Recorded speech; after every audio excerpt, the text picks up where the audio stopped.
Go ahead, Oh, bro. I got it. Yeah. Yeah, I said I just went through the same thing almost 2 months ago. It was a familiar situation. One of the little young jit tried to jump in one of my friends' Mercedes about 2 months ago, and then they took off. And then we ended up tracking the car, getting the car back, before the police got involved. So Right. I ain't really want to go through all that. Then I looked at the situation totally different because, my life went in danger. So I feel like I ain't had the right to shoot jit. I ain't seen no gun. Yeah. I went in harm's way. He could have ran over me. So you know how it go. Yeah. We're gonna get into the details of what I'm gonna do. I'm gonna start the podcast, and then I'm gonna bring you in. Hey, yo, welcome to another episode of It's Up There Podcast. I am your active and attractive host for another episode of the fastest growing podcast on the market right now. We talk directly to the streets. It ain't no misunderstanding on where we stand in regards to the game. Today I got a guy that I saw, man, on the internet, right? So, as far as me and my fans and my supporters, they go to tagging me and all kind of stuff on the internet, and I ran across a video. The video said to me that someone was cut from a certain kind of cloth, and anytime you run across somebody that's cut from a certain kind of cloth, or the cloth that to be the cloth that you cut from, you kind of want to get in communication and build with them people. So I saw a video of a young guy trying to steal a vehicle, at a gas station in Atlanta or Georgia. I won't say Atlanta because I'm not sure, but it was Georgia. And the guy caught him in the act, right? So the guy catch him in the act. And for those of you that may be unaware, my reach is crazy, but it went viral and it was everywhere. So you should know what I'm speaking about. He caught the jit in the car, but instead of firing down on him, he spared him. And when he spared him, that spoke volumes. Not only did he spare him, he pulled him to the side and kick a little game to him and pull his coattail. Because, see, the game could have been over that day. The whole situation could have took a turn for the worse for the young nigga when he had really nothing to gain. He had a car to gain that was going to be, we looking for this car, homie. Like, you don't just run out with a car, my car. It don't end there. You take my car, we looking for this car, homeboy. You know what I'm saying? So everything could have just took a turn for the worse, man. And today we're going to talk to the individual that was instrumental in giving that young nigga some game. West Side Slow, what's going on, my brother?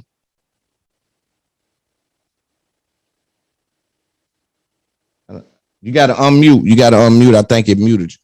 Yeah. I got you. I'm checking in right now. What's going on, my guy? Man, not shit. What's going on with you, man? Like I was explaining to the audience, man, it's a unique circumstance to be in the situation you in, and we're gonna get to the car situation, but it's important for my interviews to act as an encyclopedia, right? So I need for people to know who we speaking to, where you speaking from, what you represent, what you about, where you come up from. Those things are important to why you made that decision. Oftentimes in this game, right, we look past everything that made a man what a man is. And I want to spend a little time on what even made you become the person you was. So give me some outline, or just outline who you are, where you from, things like that. Yeah, man, my name is West Side Slow. I'm originally from Macon, Georgia. Just been through a lot, trials and tribulations, man. Just coming from a city where I'm from, man, it's a lot of homicide, a lot of killing. The colors for real where I'm from. And just growing up, like I said, we missed all the Chicago Bull colors and stuff, man. My school colors were blue. My neighborhood were blue. So, and they're just, growing up, you just have a certain sense of urgency, just from coming up as a jit to an adolescent and to an adult, you know what I'm saying? Just a certain sense of urgency, and it's just me. I was able to complete my high schooling. I went to college. I graduated from Georgia State. I got a degree in computer science with a minor in academic programming, and right now I'm a topography engineer. When you told me that, you see what I gave you back, blessings on that. Oftentimes, like I say, we don't celebrate that. We don't celebrate niggas that, cause see, you gotta be able to dance in two arenas, my nigga. You know what I'm Yeah. saying? Too many times we run trick ponies, so I had to give it up, and I want to spend some time on that. That's important, bro. Yeah, the diversity, man, all the time, man. You know, I always Sure. had one foot in, but I was still educated at the same time, you know. Sure. You know, just being aware of my surroundings, plus knowing where I needed to go.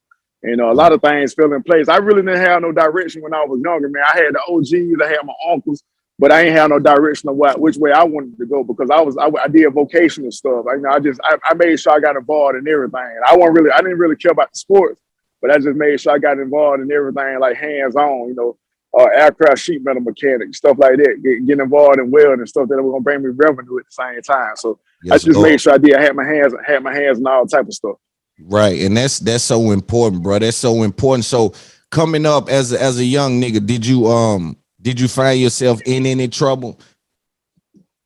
Well, to get deep into it, man. You know, I went through some of the same stuff at 14, like 97. I was 14. That was my 9th grade year, right?